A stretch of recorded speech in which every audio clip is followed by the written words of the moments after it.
Commanders Morning angibingelele amalunga omkhonto wesizwe ikakhulukazi aseMoses Mabhida region.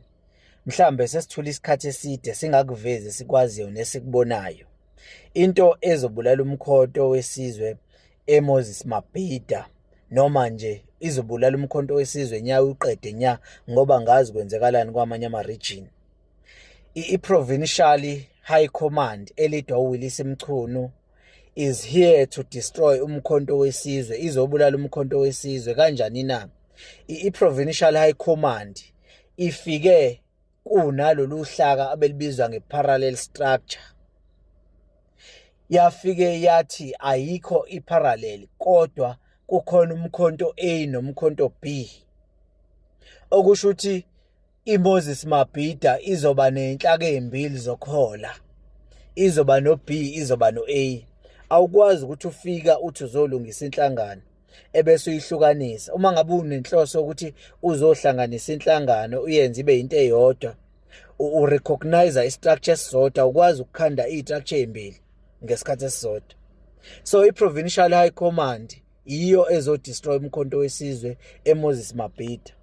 Ngenxa ukuthi ke sesikhathele ukuthula, kuningi esisazokuveza, kuningi. Bese kusiza la odabeni laka wa2. Lusetshenzwe kakhulu udaba laka wa2, lisetshenzwa nationally. Lisetshenzwe ilo mama lo wakamkhize o deputy secretary general.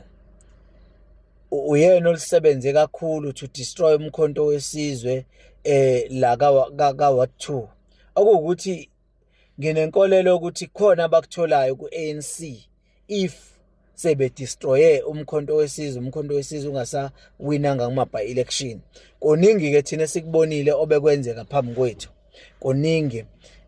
Ngisazokulanda nje konke kodwa engifuna ukukucacisa kuqala ukuthi iProvincial High Command elidwa uWillis Mchunu is here to destroy umkhonto wesizwe. Masithi kunabantu abaplantwe uANC bebaplanta kumkhonto wesizwe ukuze kubulawe umkhonto wesizwe, iProvincial High Command eyokuqala ekufuna ibhekisiswe. Awukwazi ukuthi ufike uzoqondisa uthi uzolungisa iqembu ebese uthi kunomkhonto A nomkhonto B, uyalihlakaza uyaliqeda lapha iqembu.